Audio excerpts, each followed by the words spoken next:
The highway stretched endless through the New Mexico desert in the summer of 1971.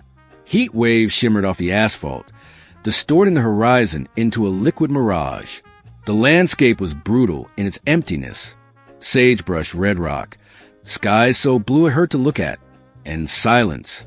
The kind of silence that makes you hear your own thoughts too loud. Clint Eastwood was alone in his car, driving to a film location about 80 miles outside of Santa Fe. He was 41 years old then, already a massive star. The Dollars trilogy had made him an icon. Dirty Harry would be released later that year, cementing his status as one of the biggest names in Hollywood. But right now, on this stretch of highway, he was just a man driving alone, windows down, arm resting on the door, squinting against the glare. Eastwood liked driving alone. Always had. It gave him time to think, to prepare for roles, to exist outside the machinery of fame for a few hours. The solitude suited him. He wasn't the type to fill silence with radio chatter or restless movement. He could sit with quiet and not feel uncomfortable. That's when he saw them. Two figures on the side of the road, maybe a quarter mile ahead. As he got closer, the details came into focus. Two young women, early 20s at most, standing with their thumbs out, long hair catching the wind, faded jeans and loose tops, backpacks at their feet, sun-worn and dust-covered. Everything about them screamed hippie.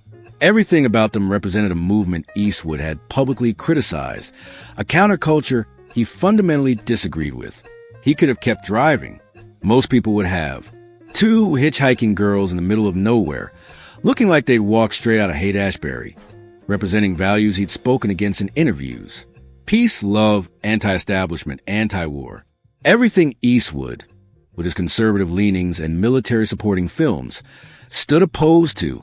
His foot moved toward the gas pedal. Then something stopped him. Maybe it was the emptiness of the road. Maybe it was the memory of being young and broke himself. Maybe it was something simpler, more human. Two people standing in 105-degree heat, with no shade and no water visible for miles. Clint Eastwood slowed down. He pulled over. The car rolled to stop about 20 feet past them, gravel crunching under the tires. He watched in the rearview mirror as they grabbed their packs and ran toward the car, relief visible in their movements. Part 2. The unlikely passengers. The girl who reached the passenger window first was thin, painfully so, with dark hair past her shoulders and eyes that had seen harder days than her age suggested. She wore a tie-dyed shirt that had faded from too many washes, and jeans with patches sewn over holes. Her friend was blonde, slightly taller, with beaded necklaces and a headband holding back hair that looked like it hadn't seen scissors in years. "Hey, man, thanks for stopping," the dark-haired girl said, breathless in the short run in the heat. "Nobody stopped for like 3 hours. We're trying to get to Albuquerque. Any chance you're heading that direction?" Eastwood looked at them through his sunglasses. He could see the suspicion forming in their eyes as they recognized him. Most people had a reaction when they realized who he was. These girls had a different kind of reaction. Wariness. Like they'd gotten into a car with exactly the type of person they'd been protesting against. "I'm not going to Albuquerque," Eastwood said, his voice measured, flat. "But I'm going about 50 miles west. I can get you that far." The girls looked at each other. A whole conversation happened in that glance. Then the blonde one shrugged. 50 miles is better than standing out here turning into jerky. We'll take it." They climbed into the back seat. Eastwood noticed they didn't put on seatbelts, a detail that irritated him for reasons he didn't examine too closely. He pulled back on the highway without saying anything. For the first 10 minutes, nobody spoke. The tension in that car was thick enough to choke on. The girls sat him back, whispering to each other occasionally, and Eastwood could feel their judgment radiating from the back seat. He knew what they were thinking. They were thinking about every interview where he defended the Vietnam War, every character he'd played who solved problems with violence, every public stance he'd taken that put him squarely opposite their worldview. And Eastwood? He was thinking about every protest march he'd seen on television, every flag burning, every young person spitting on returning soldiers, every self-righteous college kid who thought they had the world figured out from the safety of a campus lawn. This was 1971. The cultural divide in America wasn't a gap. It was a canyon. And Clint Eastwood had just invited that canyon into his car. The dark-haired girl broke the silence first. "So you're heading to a film set?" "That's right," Eastwood said. "Let me guess," she continued, and there was an edge in her voice now. "Another movie where you shoot people and don't ask questions?" Eastwood's jaw tightened, but he kept his eyes on the road. "Something like that." "Must be nice," the blonde girl chimed in. "Making millions teaching people that violence solves everything." "I don't teach anything," Eastwood replied, his voice still calm but harder now. "I make movies. People watch them, or they don't." "Yeah, but movies matter," the dark-haired girl pressed. "They shape how people think. And your movies? They glorify war. They make killing look cool. They turn violence into entertainment." Eastwood could have argued. He could have pointed out that his characters often paid heavy prices for violence, that his films weren't as simple as they were being painted. He could have defended himself, gotten into the same circular argument he'd had with journalists and critics dozens of times. Instead, he did something unexpected. He listened. Part 3, the conversation that changed everything. "You think I glorify war," Eastwood said after a long pause. "It wasn't a question. Tell me why." The dark-haired girl seemed surprised by the invitation. She'd been expecting defensiveness, maybe anger, not genuine curiosity. "Because you make war movies where the hero wins by being tougher and meaner than everyone else. You never show the cost. You never show the kids who come home in pieces, or don't come home at all. You've lost someone," Eastwood said quietly. Again, not a question. The car went silent. In the rear-view mirror, Eastwood saw the dark-haired girl's face change. The combativeness drained out of her, replaced by something rawer. "My brother," she said, her voice smaller now. "Danny, he got drafted 2 years ago. Sent to Vietnam. We got letters for the first 6 months. Then nothing. It's been 8 months of nothing. The Army says he's missing in action, presumed alive, but they won't tell us anything else. My mom calls every week, and they just say the same thing. No new information. Still looking." The blonde girl reached over and took her friend's hand. "Her family's going crazy," she added. "Her dad just stares at the TV every night, waiting for news. Her mom stopped sleeping. And nobody knows anything.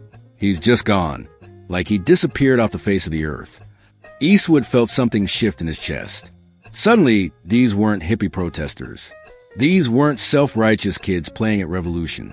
They were just scared people dealing with something impossible. A brother lost in a war that made less sense every day. "I'm sorry about your brother," Eastwood said, and he meant it. "That not knowing, that's worse than almost anything."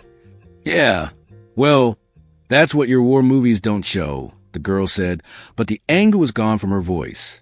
Just exhaustion remained. "They don't show the families sitting by the phone. The moms who can't sleep, the dads who stop talking, the sisters who hitchhike across the country because staying home means staring at an empty chair at the dinner table every night. Is that why you're out here?" Eastwood asked. "Running from home?" The blonde girl laughed, but there was no humor in it. "Running to somewhere, we hope. We don't really know. We just knew we couldn't stay where we were. No jobs, no money, families falling apart. We figured we'd head west, maybe find work, maybe find a commune that needed people. Just find something different than what we had." "When's the last time you ate?" Eastwood asked suddenly. The question caught them off guard. Yesterday afternoon," the dark-haired girl admitted. "We had some bread and cheese." "Why?" "Where'd you sleep last night?" "Under an overpass about 20 miles back." "Look, we're fine. We've been doing this for 2 weeks. We know how to take care of ourselves." Eastwood nodded slowly. 2 weeks on the road. 2 young women with no money, no food, sleeping under bridges, and hoping the next car that stopped wouldn't be driven by someone with worse intentions than giving them a ride. Running from grief toward nothing in particular, just away from the unbearable weight of a missing brother and a broken family. "The film set I'm going to," Eastwood said carefully, "they always need help. Basic work. Cleaning, kitchen duty, moving equipment. Nothing glamorous. But it pays, and there's food and a place to sleep. You want it. The girls looked at each other again. What's the catch? The blonde one asked suspiciously. No catch, Eastwood said. You work, you get paid and fed. You don't work. You don't. Simple as that. Why would you do that? The dark-haired girl asked. You don't know us. We've been giving you grief about your movies for the past 20 minutes. Why help us? Eastwood was quiet for a moment, choosing his words.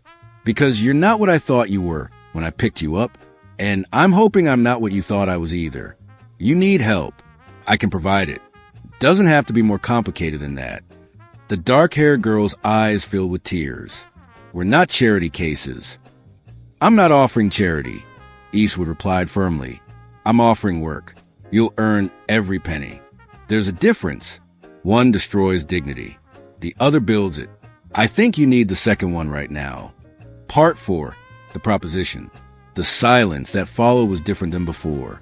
The tension was still there, but it had transformed into something else.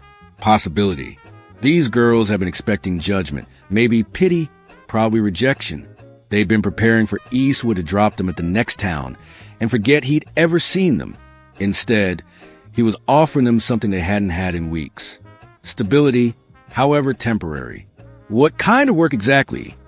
The blonde girl asked, and Eastwood could hear the hope creeping into her voice despite her attempt to sound casual. Film sets need a lot of basic labor, Eastwood explained, his eyes still on the endless highway. Someone's got to keep the trailers clean, helping the catering tent, move cables and equipment, organize supplies. It's not glamorous. You'll be working long hours in the heat, but you'll eat 3 meals a day, you'll have a safe place to sleep, and you'll get paid weekly. Enough to save up for whatever's next, if you're smart about it. And you can just hire people like that? The dark-haired girl asked. Don't you need permission or something? I can make a recommendation to production manager, Eastwood said. He'll put you on if I ask. But here's the thing you need to understand. You show up late, you do sloppy work, you cause problems, you're gone. I'm not giving you a job because I feel sorry for you.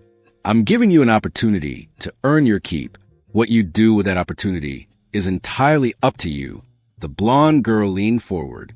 Why do you care? Like Sarah said, you don't know us. For all you know, we could steal stuff or mess around instead of working. Eastwood considered this. You could, but I don't think you will. You know why? Because people who are really looking for handouts don't ask about the work. They ask about the pay. You ask about the work first. That tells me something. Sarah, the dark-haired girl, wiped at her eyes. I just don't want to be someone's pity project. You won't be, Eastwood assured her. On a film set, everyone has a job. Everyone contributes. You'll be part of the crew, same as everyone else. You'll earn your spot there. Nobody's going to know I picked you up on the side of the road, unless you tell them. As far as they're concerned, you're just 2 new crew members who showed up to work. What about how we look? The blonde girl gestured at their clothes, their long hair.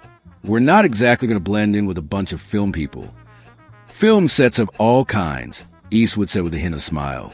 You'd be surprised. Besides, I care about whether you can push a dolly or organize a supply closet. I don't care about your hair or what you wear. Neither will anyone who matters. The car fell silent again as the girls processed this. Eastwood could practically hear them thinking, weighing their options. Keep hitchhiking toward an uncertain future in Albuquerque, where they knew no one and had no prospects? Or take a chance on work that would at least give them food and shelter while they figured things out. There's one more thing, Eastwood added. The work I'm talking about, it's honest work. It matters. When you clean a trailer and someone comes back to a clean space after a 14-hour day, that matters. When you help move equipment safely and nobody gets hurt, that matters. When you keep the catering area organized so people can eat and get back to work, that matters. Don't ever let anyone make you feel like the work you do is beneath you or doesn't count. Every job on a set matters. Every person matters. Sarah's voice was thick when she spoke. Nobody's talked to us like that in a long time. Like we matter. You do matter, Eastwood said simply. You just forgot for a while. Sometimes it takes someone else reminding you. The blonde girl, whose name Eastwood still didn't know, sat back in her seat. Okay, we'll do it. We'll take the work. Thank you. Don't thank me yet, Eastwood said. Thank me after you survive your first week. It's hard work. Some people quit after 3 days. We won't quit, Sarah said, and there was steel in her voice now. We're good workers. We'll prove it. Eastwood nodded.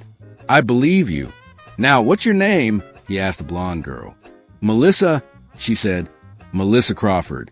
And that's Sarah Mitchell. All right, Melissa and Sarah. We got about another hour before we reach the location. When we get there, I'll introduce you to Jim, the production manager. Let me do the talking. After that, you're on your own. You sink or swim based on your own merit. Understood? Understood, they said in unison. The landscape rolled past, unchanging, desert and sky and heat. But inside the car, something had shifted. 3 people from completely different worlds had found an unexpected connection, not through agreement on politics or war or culture, but through something simpler and more fundamental, recognition of shared humanity, the understanding that people are more than their positions, more than their appearance, more than the cultural boxes others put them in. Part 5, Judgment and Isolation. The film set was an organized chaos of activities sprawled across what looked like an old ranch property. Trailers, equipment, trucks, cameras, lights, and dozens of people moving with purpose. Eastwood pulled up to the main area and parked. Sarah and Melissa grabbed their backpacks and climbed out, suddenly looking very young and very out of place. Eastwood led them to the maze of equipment and people toward a trailer-marked production office. Heads turned as they passed.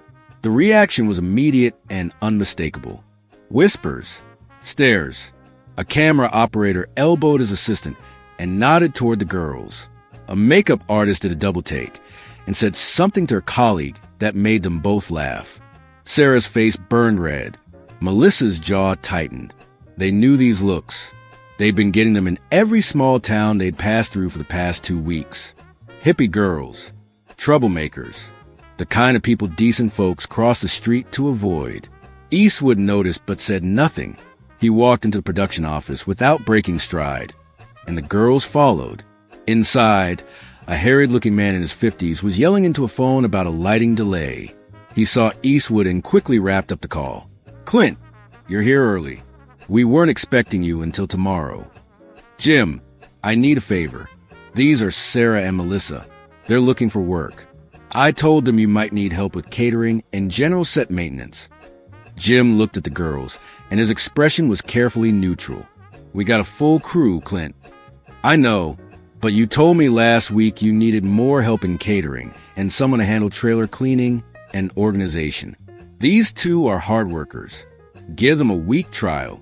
If they don't work out, they're gone. But I think they will. Jim studied Eastwood's face, reading something there. Then he sighed. All right, 1 week trial. But I don't have time to babysit. They screw up, they're out. No second chances just because you recommended them. Fair enough, Eastwood said. He turned to the girls. Jim's the boss. Listen to him.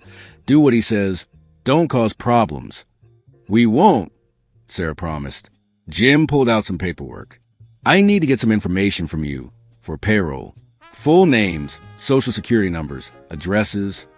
We don't really have addresses right now, Melissa admitted. Jim looked up. You're living out of your car. We don't have a car, Sarah said quietly. Jim's expression softened slightly. All right, we've got a couple of empty beds in the crew quarters. Basic accommodations.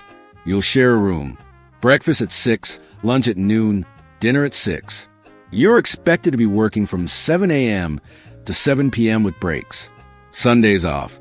Pay is $40 a week per person, plus room and board. That worked for you. $40 a week was more than they'd seen in months. That works, Melissa said, after finishing the paperwork. Jim called over a woman named Rita, who ran the catering operation. She was in her 60s, built like a bulldog, with gray hair pulled back and severe bun and eyes that missed nothing. Rita, these 2 are joining catering crew. Show them the ropes. Rita looked Sarah and Melissa up and down with obvious disapproval. Can they handle hard work? Or are they going to complain about broken nails? They can handle it, Eastwood said before the girls could respond. His tone left no room for argument. Rita grunted. We'll see. Come on, girls. Let's see what you're made of. As they walked away with Rita, Eastwood watched them go. Jim stood next to him. You sure about this, Clint? They look like they're going to cause trouble. Give them a chance, Jim. Sometimes people surprise you. Over the next 3 days, Sarah and Melissa worked harder than they'd ever worked in their lives. They showed up before 6 a.m. and stayed past 7 p.m. They scrubbed pots until their hands were raw. They hauled garbage in 110-degree heat. They organized supplies, cleaned trailers, and did every dirty job Rita threw at them without complaining. But the judgment from the crew never let up. Nobody talked to them except to give orders. During meal breaks, the catering tent would fill with crew members laughing and talking, and there would be Sarah and Melissa sitting alone at a corner table. Every time someone needed to walk past them, the conversations would pause. The silence would stretch. Then the whispers would start after they'd passed. I heard they're hitchhikers Clint picked up. Probably groupies trying to get close to him. Look at them. Bet they're on drugs. Someone should search their stuff. They probably steal. Sarah and Melissa heard every word. They were meant to. The crew's message was clear. You don't belong here. You're not one of us. Eastwood might have gotten you in the door, but we're not accepting you. On the 4th day, during lunch, Sarah sat at their usual isolated table with tears streaming down her face. I can't do this anymore, Mel. I can't keep pretending I don't hear what they say about us. We need the work, Melissa said, but she looked exhausted too. We need the money. Just a few more days and we'll have enough to leave. It doesn't matter how hard we work. They're never going to see us as anything other than trash. We could work twice as hard as everyone else, and they'd still treat us like we're nothing. Melissa didn't argue because she knew Sarah was right. They'd proven themselves 100 times over. Rita had even grudgingly admitted they were good workers. But it didn't matter. The crew had decided who Sarah and Melissa were, and no amount of hard work was going to change that. Part 6, the table. Clint Eastwood had been watching. He'd been on set for 3 days now, preparing for his scenes, and he'd noticed everything. He saw how hard Sarah and Melissa worked. He saw how the crew treated them. He saw the isolation, the whispers, the deliberate exclusion, and it bothered him more than he wanted to admit. On the 4th day, Eastwood was scheduled to rehearse scenes in the afternoon. During lunch, he went to the catering line as usual. Rita piled his plate high. The star always got extra. Eastwood thanked her and turned toward the tables. The entire crew was there, sitting in their usual groups. Camera department at one set of tables. Sound at another. Actors and their assistants at a third. And in the far corner, alone at a table meant for 8, sat Sarah and Melissa. Eastwood could have sat anywhere. The actors' table had an empty chair. So did the table where the director and producer sat. Those were his normal spots. Everyone expected him to head to one of those tables. It's what stars did. They sat with other important people. Instead, Clint Eastwood carried his plate across the tent, past the actor's table, past the director, past every available seat. He walked straight to the corner where Sarah and Melissa sat alone, and he pulled out a chair across from them. The tent went silent. Every conversation stopped mid-sentence. Heads turned. Forks paused halfway to mouths. Everyone stared. Eastwood set down his plate and sat down. Mind if I join you? He asked, though he was already sitting. Sarah and Melissa looked at each other in shock. You want to sit with us? Melissa asked, Why wouldn't I? Eastwood replied, cutting into his chicken. The seat taken? No, but... Sarah gestured around at the silent, staring crew. Everyone's watching. Let them watch, Eastwood said calmly. He took a bite of chicken, chewed, swallowed. Then he looked at Sarah. How's the work going? Rita treating you okay? It took Sarah a moment to find her voice. Rita is tough but fair. The work is hard, but we're managing. Good. Hard work builds character. You're both doing well from what I hear. You've been checking on us? Melissa asked. Jim gives me updates. Says Rita told him you two work harder than half the regular crew. High praise from Rita. She doesn't compliment easily. Around them, the crew slowly started talking again, but quieter now. Eastwood could feel every eye still on them, still watching. He didn't care. He asked Sarah about her brother, whether she'd heard anything new. She hadn't. He asked Melissa about where she was from, what her plans were. They talked about normal things, movies they liked, books they'd read. Nothing deep or meaningful, just conversation. The kind of casual lunch talk that happens between colleagues. But everyone in that tent understood what was really happening. Clint Eastwood, the star of the film, the man everyone wanted to impress, had deliberately chosen to sit with the two outcasts. He hadn't made a speech. He hadn't called a meeting to tell everyone to be nicer. He'd done something simpler and more powerful. He'd made a choice about where to sit, and in doing so, he'd made a statement. If Clint Eastwood thinks these two are worth sitting with, maybe we got them wrong. The next day, something changed. A grip named Tommy sat down at Sarah and Melissa's table. Mind if I sit here? He asked. Other tables are full. They weren't full. There were empty seats everywhere. But Sarah and Melissa didn't point that out. Sure, Sarah said. Tommy started talking about the heat, complaining about the schedule, normal griping. Within 5 minutes, 2 more crew members joined them. Then another. By the end of lunch, their table was full, and the conversation flowed like they'd always been part of the group. After lunch, one of the camera assistants asked Melissa if she could help move some equipment. "You look strong enough," he said with a grin. "Plus, Rita said you're a hard worker. Could use someone reliable." During an afternoon break, the script supervisor asked Sarah if she'd read the book the film was based on. "I've got a copy in my trailer if you want to borrow it.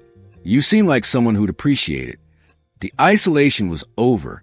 The judgment hadn't disappeared entirely. Some crew members still kept their distance. But the wall had cracked. And it had cracked because Clint Eastwood had carried his lunch plate to a table in the corner and sat down. Eastwood never made a big deal about it. He didn't sit with them every day after that.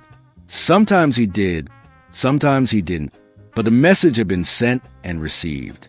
Sarah and Melissa weren't outcasts. They weren't charity cases. They were crew members who'd earned their place through hard work, and they deserved the same respect as anyone else on that set.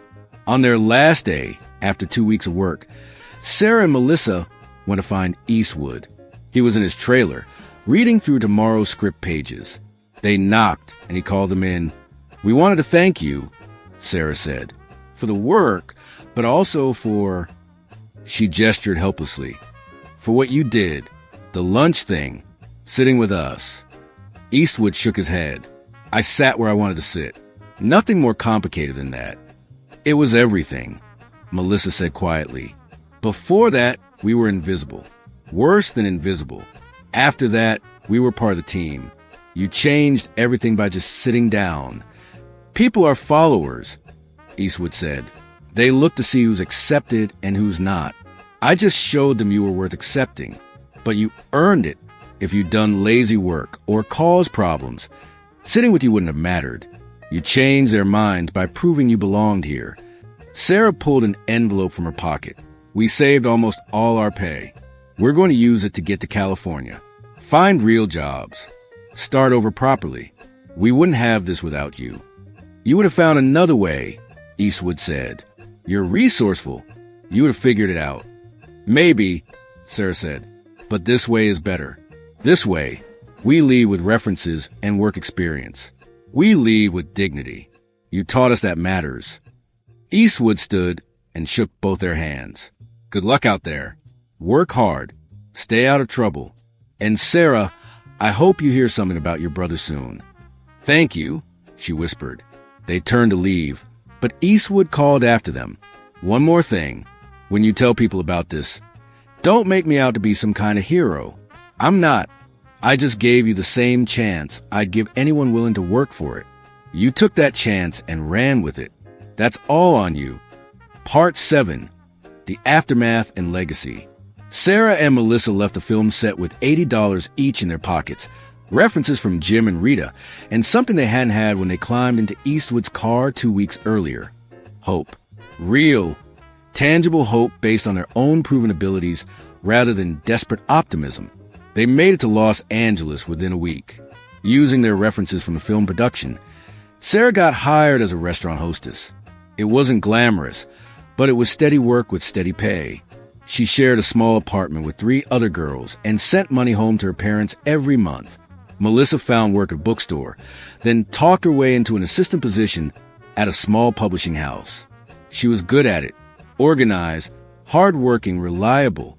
The same qualities that serve her well on the film serve her well in the working world. 3 months after leaving New Mexico, Sarah got a phone call from her mother. Danny had been found. He was alive, recovering in a military hospital in Germany. He'd been injured and separated from his unit, picked up by locals who'd hidden him from both sides. The army was bringing him home. Sarah cried for an hour straight, and the first person she called after her parents was Melissa. The second person she wanted to tell was Clint Eastwood. She didn't have his phone number, didn't know how to reach him, but she wrote him a letter. She told him about Danny, about her job, about how she was building a life. She thanked him again for stopping on that highway, for giving them work, for sitting at their table when no one else would. She never got a response. Years later, she wondered if he'd even received it, if it had gotten lost in the piles of fan mail a movie star must receive. But it didn't matter. She needed to say thank you, and she had. Melissa stayed in publishing. She worked her way up from assistant to editor. She got married, had 2 kids, built a good middle-class life. She never forgot those 2 weeks on a film set in New Mexico, the turning point between the lost girl hitchhiking toward nowhere and the woman who'd found her footing. Both women carried the lesson Eastwood had taught them, though he'd never stated it explicitly. Dignity comes from work. Respect has to be earned. And sometimes, standing with someone who's being excluded is more powerful than any speech about tolerance or acceptance. 20 years later, in 1991, Sarah was working as a restaurant manager in San Diego. She'd built a good life. She'd married, had a daughter, helped her brother Danny adjust a civilian life after the war. She rarely thought about those 2 weeks in New Mexico anymore. They'd become just another story from her wild youth. Then one day, a woman came into the restaurant for dinner. Late 50s, well-dressed, clearly someone important. She looked vaguely familiar, but Sarah couldn't place her. The woman requested Sarah specifically, saying she'd heard the manager was exceptional. They talked for a few minutes, and the woman mentioned she was in town for a film festival. She worked in Hollywood, had for decades, and suddenly Sarah knew why she looked familiar. She'd been on that film set in New Mexico. She'd been one of the makeup artists who'd laughed and whispered when Sarah and Melissa first arrived. Sarah wasn't sure if the woman recognized her. 20 years had passed. They'd both aged. But toward the end of the meal, the woman looked at Sarah carefully.